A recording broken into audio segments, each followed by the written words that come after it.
नमस्कार, मैं रुपेश। आप देख रहे हैं मुद्दे की बात। आज मुद्दे की बात में मैं आपको सहरसा जिला ले जाऊं। सहरसा जिला में काफी समस्याएं हैं। आज हमारे साथ एक युवा नेता जुड़ने जा रहे हैं। उनका नाम है अरविंद कुमार, यानी उन्हें उर्फ लूसो भी कहते हैं लोग। जैसे बच्चों का नाम रख देते हैं कुछ, तो उसी तरीके से इनको भी लोग प्यार से लूसो बुलाते हैं। तो इनसे बात करेंगे। ये बीजेपी के एक युवा नेता हैं और काफी एक्टिव रहने वाले हैं। इनसे जानते हैं कि इस बार का चुनावी मुद्दा बीजेपी का क्या रहेगा, बीजेपी क्या सोचती है, इस बार चुनाव में कितने सीटों से लड़ेगी पूरे बिहार में, और जदयू के साथ में अलायंस इनका रहेगा या ये इंडिपेंडेंट लड़ेगी। इन सब पे बात करेंगे इनसे। जी अरविंद जी, आप सुन पा रहे हैं मुझे? जी सर, नमस्कार। नमस्कार। मैं अभी बात करना चाहूंगा आपसे कि जो इस बार चुनाव ना होते होते अब लग रहा है चुनाव हो जाएगा, क्योंकि अब सबकी तैयारियां पूरे जोर शोर पे शुरू हो गई है। जनता दल ने अपना पोर्टल लॉन्च कर दिया है, और पोर्टल लॉन्च करने के बाद ये अगर मैं बात करूं तो काफी सारी बातें आने लगी है कि जो अब तो इलेक्शन होके रहेगा, बड़ी गर्मा गर्मी चलने लगी है राजनीति खेमे में। आपसे उस मामले में मैं जानना चाहता हूँ, एक महत्वपूर्ण सवाल यहाँ उठता है कि जदयू, अभी मैं चुनावी एक्सप्रेस करके एक प्रोग्राम कर रहा था, वहां पे मैं जनता से बातचीत कर रहा था। तो आप भाजपा के रिप्रेजेंटेटिव हैं, आप उनके प्रतिनिधि हैं। तो मैंने देखा कि जनता का मूड और मिजाज ये कहता है, ज्यादातर लोगों का ये कहना था कि अगर भाजपा और जदयू अलग अलग हो तो हम पहले भाजपा को चुनेंगे, बीजेपी को नहीं चुनेंगे। आपका क्या कहना है उस मामले में? मैं तो पहले कहना ये चाहता हूँ, सभी को नमस्कार। मेरा रहेगा ये कि हम चाहते हैं चुनाव जो है ना, एक अच्छी तरीके से सभी लोग मुद्दे बनाते हैं, हर प्रत्येक साल बनाते हैं कि मैं सुविधा दूंगा, लेकिन उनको सर्विस कितना दे पाते हैं ये कोई नहीं कहता। तो अब सर्विस की बात है, मुद्दे सभी खत्म है, बस सर्विस का बात है। बिजली की सर्विस देना, नेटवर्क की देना, और चुनावी की बात हुई कि कितने सीटों से लड़ना है। तो ये तो डिपेंड होगा ना हर किसी के सम्मिलित से। मैं उतने वरिष्ठ तो हूँ नहीं कि मैं इसका जिज्ञासा आपको दे सकूं। जहाँ तक कि हमें ऐसा लगता है कि हमें छोटी सी हमारे एरिया की समस्या के बारे में आपको वाकिफ करा दूं कि ज़्यादातर यहाँ समस्या जो है अभी बिजली की चल रही है, नेटवर्क का चल रहा है। तो बस, और आप तो अरविंद जी, जैसे जितनी समस्याएं आपकी इधर हो रही है, महिषी विधानसभा की बात कर रहे हैं। बिल्कुल बिल्कुल। तो महिषी, मैं जनता को ये भी बता दूं कि महिषी बिल्कुल सहरसा जिले के का एक विधानसभा क्षेत्र है। बिल्कुल। यहाँ से जो विधायक हैं, वो विधायक क्या आप उनके बारे में कुछ बताना चाहेंगे? विधायक के बारे में जो विधायक थे वो अभी गुजर चुके हैं। आरजेडी के विधायक थे, क्या आपको विधायक थे वो ख़त्म हो चुके हैं, उनका देहांत हो गया है कुछ समय पहले। तो हम एक नए उम्मीदवार की तरफ जा रहे हैं, जो हमारे लिए जो मुद्दे बनाए थे पहले उन पे काम करने के लिए, ना कि उसी मुद्दे को लेके चलने के लिए। हमारा इतना ही परे।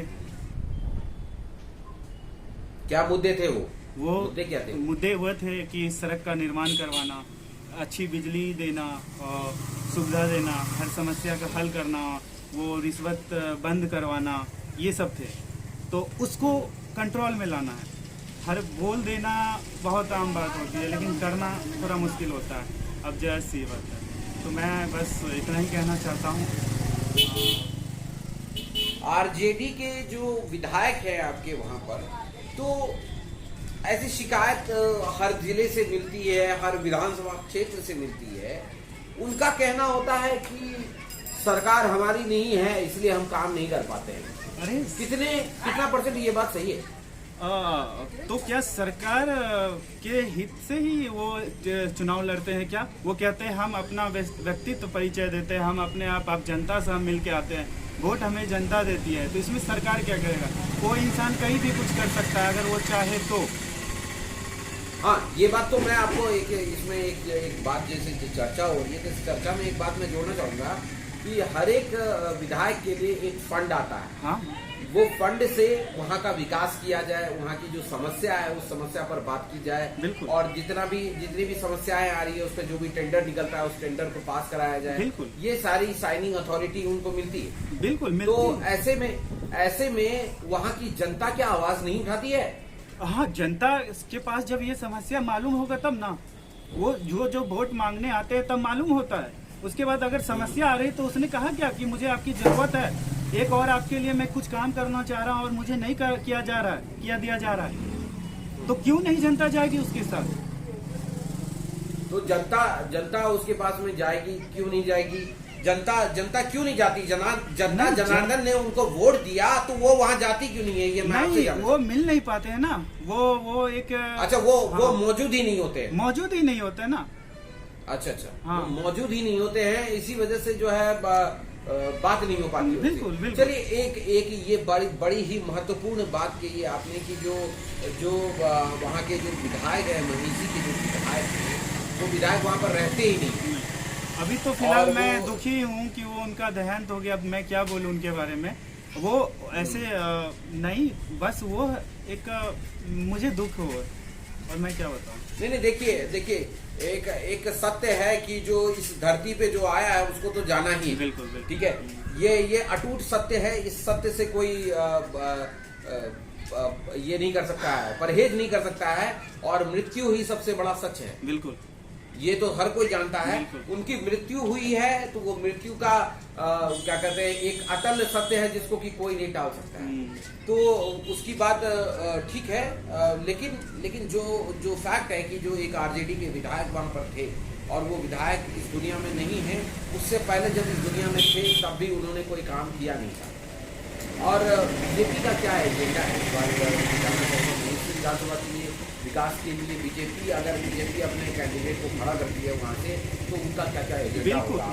बिल्कुल। अगर बीजेपी हमारी कैंडिडेट होती है, मैं उनका कार्यकर्ता भी हूँ, तो मैं चाहूँगा जिससे मैंने वोट लिया उनकी समस्या को नोट अभी से मैं करूँ और उनका हल होना चाहिए। जब तक मुझे समस्या पता किसी का नहीं चलेगा, मैं कैसे उसका हल करूँगा? मैं भगवान तो नहीं हूँ ना कि मैं विधायक बन जाऊँगा तो समस्या। मुझे पहले समस्या नोट करना है, और मैं जानता हूँ अगर मेरी सीट अगर बीजेपी की यहाँ हुई मैसी उत्तरी में, मैसी विधानसभा, तो वो सुरक्षित सीट रहेगी, अव्वल रहेगी। और अभी तक कभी भी बीजेपी की यहाँ सीट नहीं मिली है, मैं चाहता हूँ कि मिले।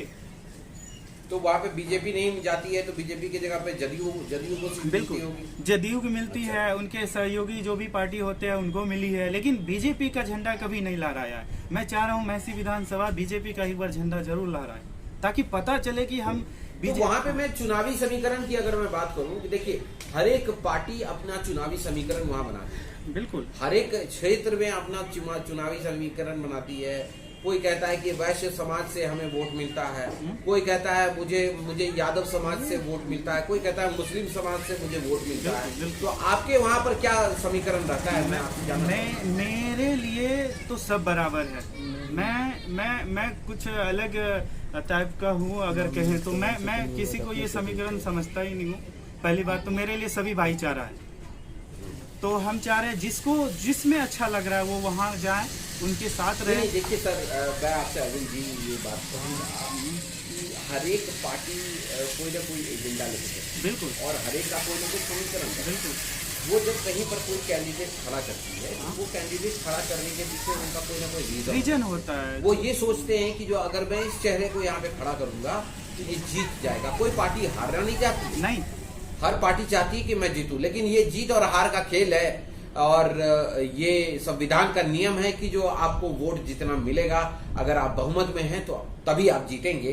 अभी महिषी विधानसभा से बात हो रही थी युवा नेता अरविंद कुमार से, तो बात करने के दौरान 2-3 बार नेटवर्क की समस्या थी। उस नेटवर्क की समस्या की वजह से कॉल डिस्कनेक्ट हो गया। कोई बात नहीं है, फिर से कभी कनेक्ट करेंगे उनको।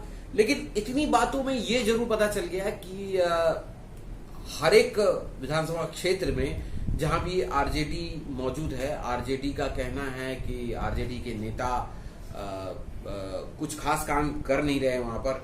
उनकी जो मंशा होती है कि सीट मिल जाए, तो ऐसा भाजपा के इस नेता ने कहा कि जो सीट मिल जाए बस उसके बाद वो गायब हो जाते हैं, नज़ारा हो जाते हैं, कभी दिखाई नहीं देते हैं। एक बड़ी दुखद घटना भी है कि जो महिषी विधानसभा क्षेत्र के जो राजद के विधायक थे उनकी मृत्यु हो गई है, तो उससे वो भी दुखी थे। लेकिन वो बात दूसरी थी। अभी बात यहाँ पर हो रही थी कि उन्होंने कहा सड़क की समस्या है, वहां पर बिजली की समस्या है, वहां पर रोजगार की समस्या है, लेकिन किसी का निदान पिछले 5 वर्षों में नहीं हुआ। अब इस बात को देखने के बाद ये तो जरूर पता चल गया कि भाजपा को अगर वहां से सीट मिलती है तो भाजपा इस बार विजय का परचम लहरा सकती है वहां से, ये वहां के एक एक्टिव बीजेपी के नेता ने कहा। उसके अलावा जब उनसे मैंने पूछा कि आप ये बताएं कि जो किस तरीके का समीकरण रहता है वहां का, कि समीकरण से मैं जानना चाहता हूं कि जो किस तरीके का जातीय समीकरण लेके कोई भी पार्टी वहां पर आती है या भाजपा भी अगर आती है वहां पर, तो भाजपा कौन से जातीय समीकरण को लेकर सामने आएगी, इसके बारे में जानकारी दें, तो वो बताने में असमर्थ थे। लेकिन ये तो जरूर पता लग गया कि हर एक पार्टी की कोई ना कोई मंशा होती है और उसी से वो लड़ते हैं और उसी के प्रतिनिधि को वो उतारते हैं अपनी विधानसभा क्षेत्र में। आप ध्यान रखें एक बात का कि वोट देने जरूर जाएं और साथ में जितनी भी गाइडलाइंस आपको मिले चुनाव आयोग की तरफ से उसका पालन जरूर करें। मुद्दे की बात में कल फिर से मुलाकात होगी आपसे, तब तक देखते रहें प्रत्येक न्यूज लाइव और हमारे चैनल को सब्सक्राइब करना ना भूलें। धन्यवाद।